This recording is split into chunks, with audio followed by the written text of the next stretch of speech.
Good morning students. आज का हमारा टॉपिक है इनकम फ्रॉम अदर सोर्सेज, जिसके बारे में पता है। ये फिफ्थ हेड है हमारा, ग्रॉस टोटल इनकम जिसमें निकालते हैं। हमारे 5 हेड्स होते हैं, income from salary, income from HP, income from PGBP, capital gain, and the fifth head is IFS, जिसे हम कहेंगे इनकम फ्रॉम अदर सोर्सेज। इसको इन पांचों को मिला के ही हमारी ग्रॉस टोटल इनकम मानी जाती है। और ये इनकम फ्रॉम अदर सोर्सेज, इसका कुछ नाम क्यों नहीं, अदर सोर्सेज क्यों कहा गया? क्योंकि ये इसमें जितने भी इसका जो क्राइटेरिया है वो क्या है कि जो अदर जो 4 हेड्स हैं, सैलरी, पीजीपी, एचपी और हमारा कैपिटल गेन, इनसे बची हुई इनसे जो इनके हेड में जो इनकम नहीं आती, वो इनकम हम इनकम फ्रॉम अदर सोर्सेज में डाल देते हैं। अब क्वेश्चन आता है कि इनकम फ्रॉम अदर सोर्सेज को हम और क्या नाम दे सकते हैं? तो इसको हम एक तरह से रेसिड्यूरी हेड ऑफ इनकम भी कह सकते हैं। रेसिड्यूरी मीन्स बचा हुआ, यानी कि जितनी भी बची हुई इनकम होती है आफ्टर जो इसमें सैलरी, पीजीबीपी, एचपी और कैपिटल गेन से बची हुई, इसमें जो चार्जेबल नहीं होती, वो इस हेड में डाल करके इसे टैक्सेबल किया जाता है। अब इनकम फ्रॉम अदर सोर्सेज को स्टार्ट करते हैं। इनकम फ्रॉम अदर सोर्सेज में हम फिर जो सेक्शंस हैं वो 56 टू 59, जैसे कि आपको पता है कि हर सेक्शन में हम हर हेड में हम हमारी जो सेक्शंस होती हैं, यहाँ पर जो सेक्शंस यूज होती हैं वो 56 टू 59 होती हैं। सेक्शन 56 जो है वो चार्जेबल सेक्शन है। चार्जेबल सेक्शन का मतलब क्या होता है कि जो भी इनकम टैक्सेबल है, ये सेक्शन है चार्जेबल सेक्शन यानी 56 है, ये हमें ये बताता है कि कौन सी इनकम इस हेड के अंदर टैक्सेबल मानी जाएंगी। सेक्शन 57 वो भी है। 57 के बारे में क्या बताता है कि एक्सपेंडिचर्स, वो सारे एक्सपेंडिचर बताता है जो इस हेड के अंदर आने वाली इनकम में डिडक्शन मिल जाती है। Deductions are allowed as a expenditure with under this जो इनकम है, यानी कि इनकम जो है उसके अंदर जो इनकम फ्रॉम अदर सोर्सेज में जो इनकम होती है उसमें जो एक्सपेंडिचर किए होते हैं उसमें डिडक्शन, कौन कौन से ऐसे एक्सपेंडिचर है जिसमें डिडक्शन मिलेगी। ओके, फिर अब आता है कि सेक्शन 58। सेक्शन 58 हमें ये बताता है कि जो सारे ही एक्सपेंडिचर ऐसे नहीं है जिसकी डिडक्शन मिल जाए। कुछ एक्सपेंडिचर्स ऐसे भी हैं जिनको जो डिडक्शन जिन पर नहीं मिलती है, मतलब यानी कि but some exceptions are there, deduction is not allowed, यानी कि कुछ एक्सपेंडिचर्स ऐसे हैं जिस पर एग्जम्पशंस नहीं अलाउ होती है। ठीक है, नाउ अब हम 56 को डिटेल में पढ़ेंगे क्योंकि मेन यही है, चार्जेबल सेक्शन है। क्योंकि इसको सेक्शन 56 को हमने 2 भागों में बांटा। वो कौन से 2 भाग है? फिर सेक्शन 56 सबसेक्शन 1 और सेक्शन 56 सबसेक्शन 2।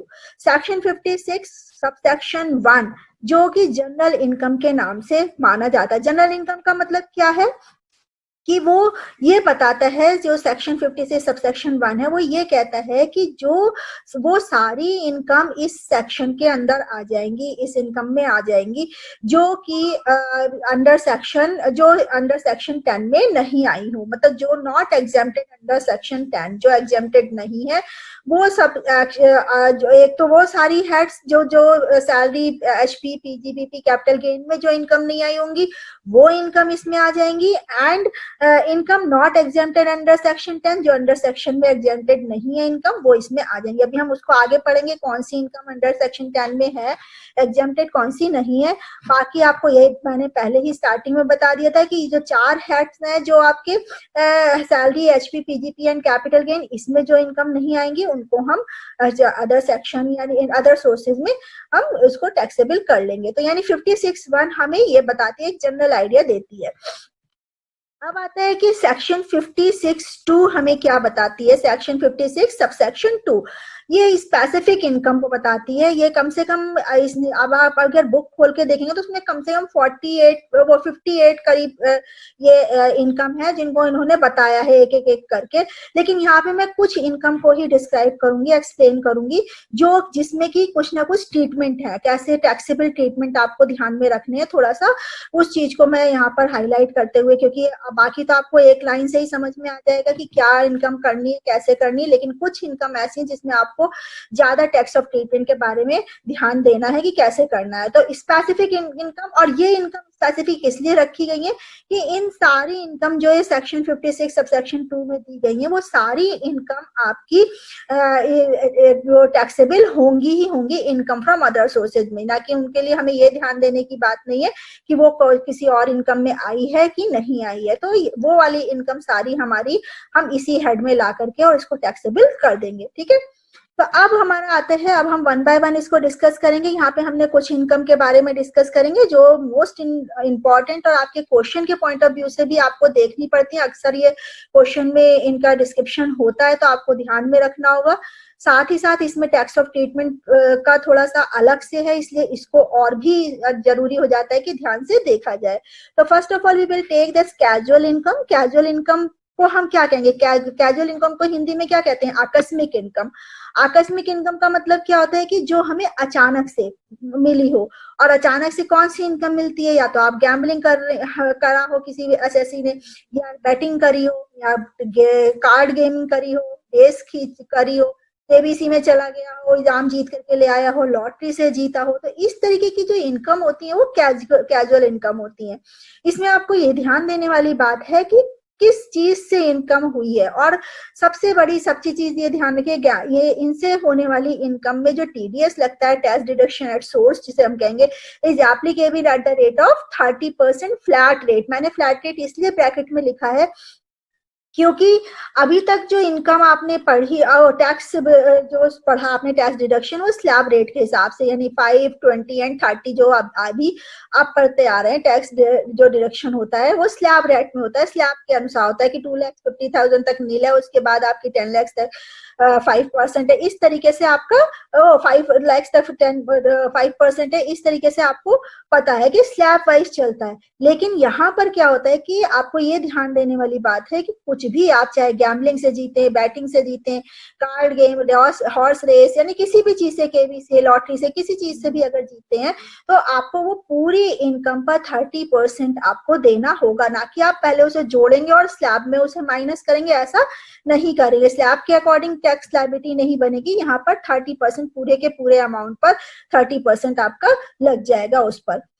जनरली क्या होता है, ये 30% जब आप कहीं से भी केबीसी से जीते हो या कहीं लॉटरी से जीते हो, कहीं से भी जीते हो, तो आपको 30% टैक्स डिडक्शन एट सोर्स आपको वहीं से ही कटा करके मिलता है। बट अगर hence is always gross up while calculating, लेकिन जब आपको कट कटा के मिल गया, लेकिन जब आप इसको कट कटाने के बाद जब आपको मान लीजिए 3 लाख ने आपने जीता था, 3 लाख में 2,50,000 आपको मिला, 2,50,000 का आप फिर ग्रॉस अप करोगे। आपको पता है 30% आपका कट गया है, लेकिन जब आप अपनी इनकम बनाएंगे, आप टोटल लायबिलिटीज आप जोड़ेंगे, तो उसमें क्या करेंगे आप? नेट अमाउंट रिसीव्ड को, जो नेट अमाउंट रिसीव हुआ है उसको ग्रॉस अप करेंगे। ग्रॉस अप का मतलब, क्योंकि आपको पता नहीं है कि कितना अमाउंट आपने जीता या कितना अमाउंट आपने किस हिसाब से उन्होंने काटा, आप मान के चल रहे हैं कि 30% उन्होंने काट दिया है, उसको अपने हिसाब से आपने जब एसएससी अपनी अर्निंग जोड़ेगा तो उसको ग्रॉस अप करके लिखेगा। और ग्रॉस अप करने का मतलब का स्टाइल क्या है? Net amount received into 100 upon 70, यानी कि इसको ग्रॉस अप कर लेंगे और ग्रॉस अप वाला amount SSC income from other sources में लिखेगा। ठीक है। अगर कोई, हाँ, एक चीज और ध्यान देने वाली है इस इनकम में कि वैसे तो क्या है, हमने अभी सेक्शन 57 में पढ़ा था कि एक्सपेंडिचर्स आर अलाउड। अगर कोई इनकम फ्रॉम अदर सोर्सेज में को इनकर करने में अगर कोई एक्सपेंडिचर किया गया है तो वो उसका डिडक्शन अलाउड होता है।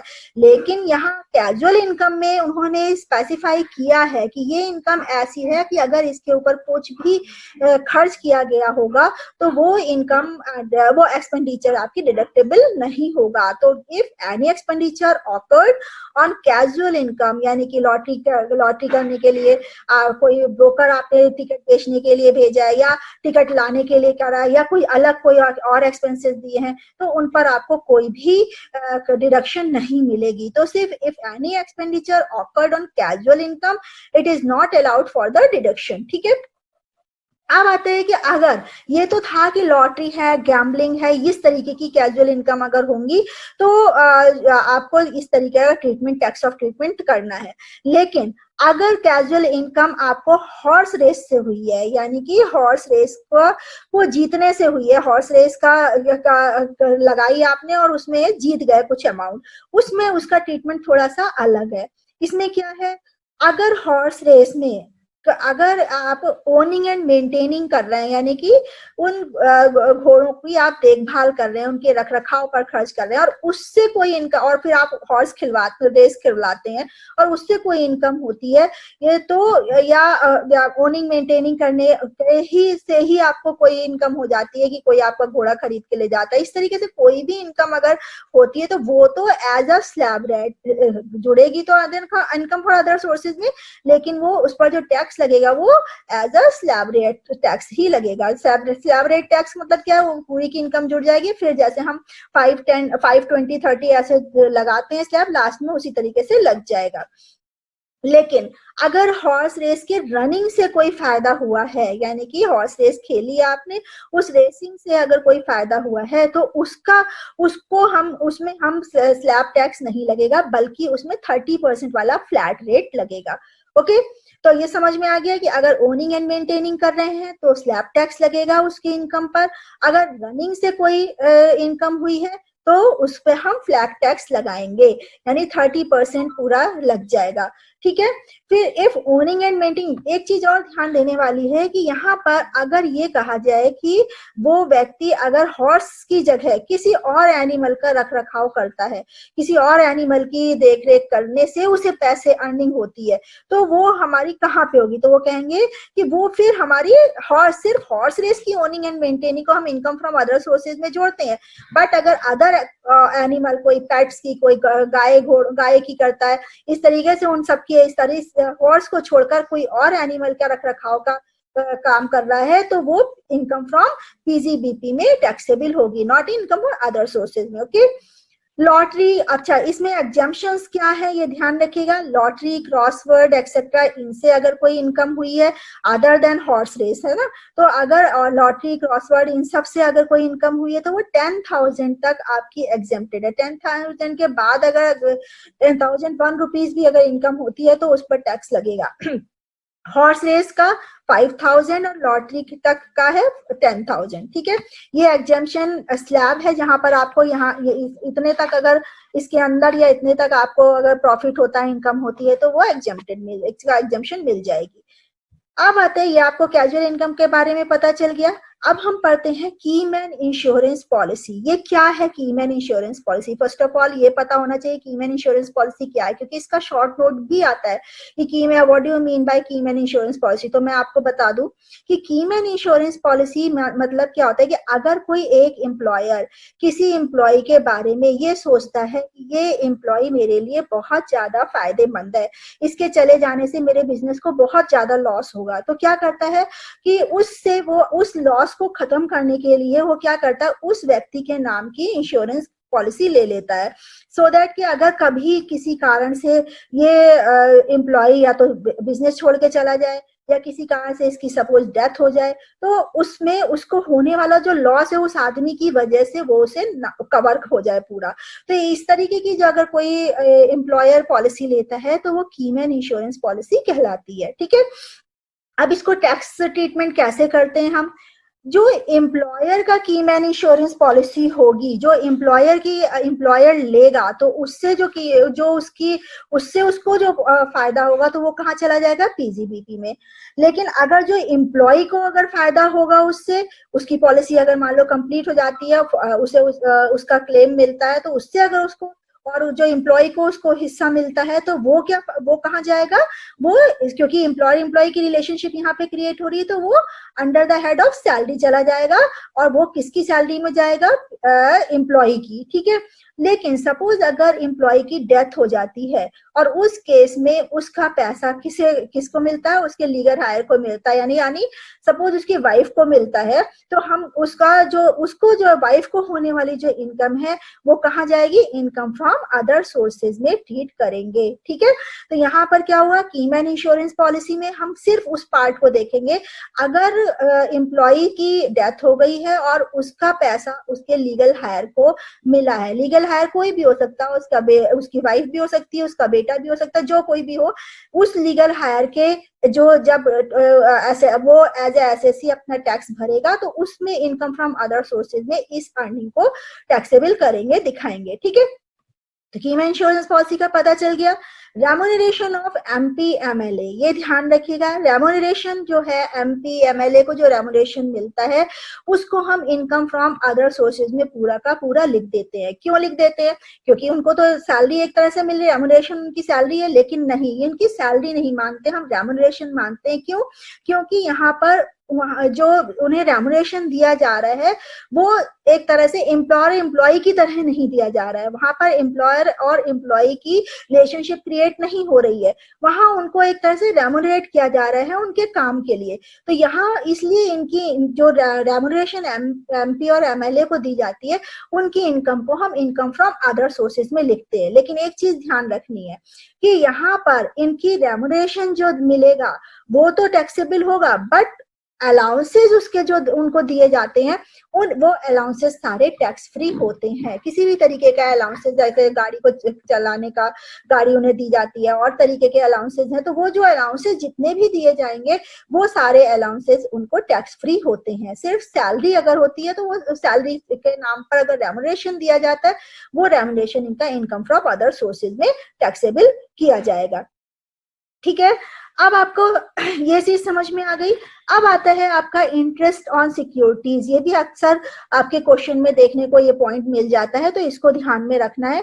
इनकम ऑन सिक्योरिटीज और इनकम ऑन बैंक डिपॉजिट्स, ये दोनों चीजें इंटरेस्ट ऑन सिक्योरिटीज और इंटरेस्ट ऑन बैंक डिपॉजिट, ये दोनों अलग अलग ट्रीट होते हैं। कैसे ट्रीट होंगे, अगर इंटरेस्ट ऑन सिक्योरिटीज कौन सी होती है, बॉन्ड है ना, ये सारी चीजें, शेयर्स हैं, ये सिक्योरिटीज कहलाएंगी। तो यहाँ पर हम दो भागों में बांटते हैं। इंटरेस्ट कहाँ से मिल रहा है, उसे आरबीआई से मिल रहा है, गोल्ड बॉन्ड से मिल रहा है, या किसी अदर सिक्योरिटीज का मतलब कंपनी की सिक्योरिटीज, कॉर्पोरेट सेक्टर की जो अपनी शेयर्स वगैरह टाइम टू टाइम बॉन्ड्स निकालते हैं उनसे उसे इंटरेस्ट मिल रहा है, उसमें अगर उसने इन्वेस्ट किया उनसे इंटरेस्ट मिल रहा है। तो हम ये तीन चीजें ध्यान में रखेंगे, इसको ध्यान में रखिए, इस टेबल से अच्छी तरीके से समझ में आ जाएगा आपको। इंटरेस्ट ऑन सिक्योरिटीज को हमने दो भागों में बांटा, लेस टैक्स सिक्योरिटीज जो कि no need to gross up, यहाँ पे लेस टैक्स सिक्योरिटीज इसलिए कहा गवर्नमेंट की सिक्योरिटीज है, गवर्नमेंट सिक्योरिटीज में हम टैक्स नहीं देते हैं। कॉमर्शियल में क्या होता है कि हम दो भागों में बांट लेते हैं, यहाँ पर अगर कॉमर्शियल में परसेंटेज दिया हुआ है ना, यहाँ पर अगर कॉमर्शियल सिक्योरिटीज में परसेंटेज अगर गिवन है कि इतने परसेंट का इंटरेस्ट दिया जाएगा, अगर इस तरीके से परसेंटेज शोन है तो उसके इंटरेस्ट को ग्रॉस अप नहीं करते हैं, जब वो उसके इंटरेस्ट मिलता है उसे तो उसको ग्रॉस अप नहीं करते। लेकिन if amount is given listed unlisted amount received, जो भी अमाउंट रिसीव होगा उसको ग्रॉस अप किया जाएगा। यानी कि अगर सिर्फ अमाउंट दिया हुआ है क्वेश्चन में, अमाउंट में ये कहा गया है कि उसे 4,000 रुपए एज ए इंटरेस्ट मिले फ्रॉम दिस कंपनी, अगर इस तरीके से दिया हुआ है क्वेश्चन में, परसेंटेज इज नॉट गिवन कि 4% इंटरेस्ट दिया जाता है शेयर्स खरीदने पर, उसने 4 लाख के शेयर खरीदे, इस तरीके से अगर नहीं दिया जाता, सिर्फ अमाउंट दिया जाता है कि 4,000 उसे एज ए इंटरेस्ट मिले फ्रॉम दिस सिक्योरिटी, तो उस केस में उस अमाउंट को हम ग्रॉस अप करेंगे और तब हम इनकम फ्रॉम अदर सोर्सेज में दिखाते हैं। ठीक है, पहले क्वेश्चन मैंने ये दिखाया था कि आपको इनकम फ्रॉम बॉन्ड, अगर आरबीआई के बॉन्ड से इंटरेस्ट मिलता है या कोई गोल्ड बॉन्ड होते हैं जिसमें ईयर लिखा रहता है 81, इस तरीके से 85, 86, इस तरीके से अगर ईयर लिखा हुआ है तो वो जो उससे आप समझिए ये गोल्ड बॉन्ड है और ये सिक्योर्ड बॉन्ड है ज्यादातर, तो उसमें आपको कोई भी मतलब एक तरह से वो एग्जेम्प्टेड होते हैं। तो यहाँ पर हम टैक्स फ्री सिक्योरिटीज में हम इस वाले कॉलम में अच्छी तरीके से और समझ में आ जाएगा कि गवर्नमेंट एग्जेम्प्टेड टैक्स वही वाले हैं। यहाँ पे गवर्नमेंट वाले कौन से हो गए, आरबीआई, या हमारी गवर्नमेंट कभी कभी लेस उस इंटरेस्ट पर कुछ एग्जम्पशंस देख के साथ में सिक्योरिटीज जो है वो इशू करती है, तो उसमें अगर इन्वेस्ट किया तो वो इस वाली कैटेगरी में आएगा जो यहाँ लेस टैक्स सिक्योरिटीज मैंने दे रखी है यहाँ पर। और अगर टैक्स फुली एग्जेम्प्टेड है, जैसे फुल्ली एग्जेम्प्टेड कौन सी है, आरबीआई का है या गोल्ड बॉन्ड है, अगर ऐसे सिक्योरिटीज में करा है तो वो फुल्ली एग्जेम्प्टेड रहेंगे फ्रॉम द टैक्स। और कॉमर्शियल सिक्योरिटीज के बारे में मैंने ऊपर डिस्कस कर लिया, वही चीज यहाँ पर है कि कौन सी सिक्योरिटीज को ग्रॉस अप करेंगे और कौन सी सिक्योरिटीज को ग्रॉस अप करने की जरूरत नहीं है। एक चीज और ध्यान में रखनी है इसमें कि अगर सिक्योरिटीज को, अगर कोई एसएससी है जो सिक्योरिटीज में इन्वेस्ट कर रहा है, अगर एक इन्वेस्ट कर रहा है तो अगर उसने 4-5 साल में एक बार लिया, शेयर्स में पैसा लगा दिया, सिक्योरिटीज में बॉन्ड्स में पैसा लगा दिया और उसको एक किनारे रख दिया 5 साल के लिए, इस तरीके से, और उस पर उसे इंटरेस्ट मिलता है आफ्टर 5 ईयर, तो वो इस तरीके से अगर वो इन्वेस्टमेंट कर रहा है, इन्वेस्टमेंट के पॉइंट ऑफ व्यू से इन्वेस्ट कर रहा है और उस पर इंटरेस्ट उसे गेन हो रहा है, तो वो तो हम अंडर हेड आईएफएस करेंगे, यानी कि इनकम फ्रॉम अदर सोर्सेज में उसे टैक्सेबल करेंगे। लेकिन अगर वो एज अ स्टॉक ट्रेड कर रहा है, यानी कि वो खरीद रहा है बेच रहा है, आपने एक साल में उससे स्टॉक खरीदी और दूसरे साल में, जैसे हम इंट्राडे जिसे एक तरह से कहते हैं, इंट्राडे ट्रांजेक्शंस जिसे होता है कि अगर सिक्योरिटीज को वो खरीद रहा है बेच रहा है, खरीद रहा है बेच रहा है, इस तरीके से बार बार कर रहा है, तो उससे होने वाली जो इनकम है, उससे इंटरेस्ट से होने वाली जो इनकम है वो पीजीबीपी में आएगी, ना कि उसे इनकम फ्रॉम अदर सोर्सेज में करेंगे। ठीक है, तो ये सिक्योरिटीज समझ में आई। अब मैंने कहा था कि दो तरीके से इंटरेस्ट मिल सकता है, या तो सिक्योरिटीज पे या बैंक पे। बैंक का बिल्कुल सीधा सा फंडा है, bank deposit in saving bank account. अगर सेविंग बैंक में अगर कोई एफडी वगैरह है या वैसे भी आपके सेविंग बैंक में इंटरेस्ट वो डिपॉजिट्स है किसी भी तरीके की, तो बैंक डिपॉजिट पर मिलने वाला इंटरेस्ट सिर्फ 5,000 तक अंडर सेक्शन टीटीए एग्जेम्प्टेड है। 5,000 तक। वो 5,000 कैसे होगा, 5,000 आपको पहले जोड़ लिया जाएगा इनकम फ्रॉम अदर सोर्सेज में, फिर आप अंडर टीटीए में आप उसको डिडक्शन उसकी ले सकते हैं।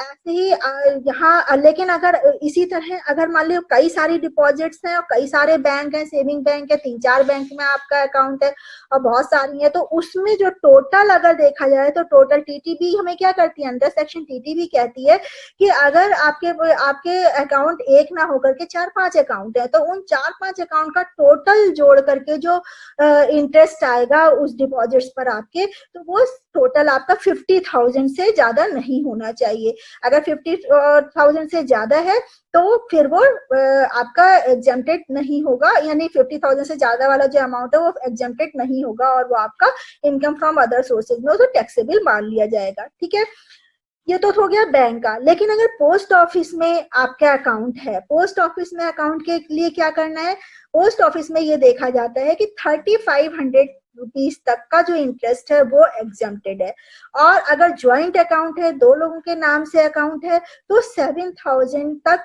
जो अमाउंट है, 7,000 तक का जो इंटरेस्ट का अमाउंट है वो एग्जेम्प्टेड माना जाएगा। तो यहाँ तक हमने सिक्योरिटीज के बारे में पढ़ा कि किस तरीके से हम बैंक के ऊपर, अगर बैंक डिपॉजिट पर जो इंटरेस्ट मिल रहा है या सिक्योरिटीज पे इंटरेस्ट मिल रहा है, उसको हम कैसे ट्रीट करेंगे। आगे हम अभी पढ़ेंगे, अभी काफी सारे हेड्स बचे हुए हैं, गिफ्ट का मेन बचा हुआ है, आपका पेंशन का बचा हुआ है, फैमिली पेंशन को कैसे ट्रीट करते हैं उसको हम नेक्स्ट लेक्चर में पढ़ेंगे। ठीक है, ओके।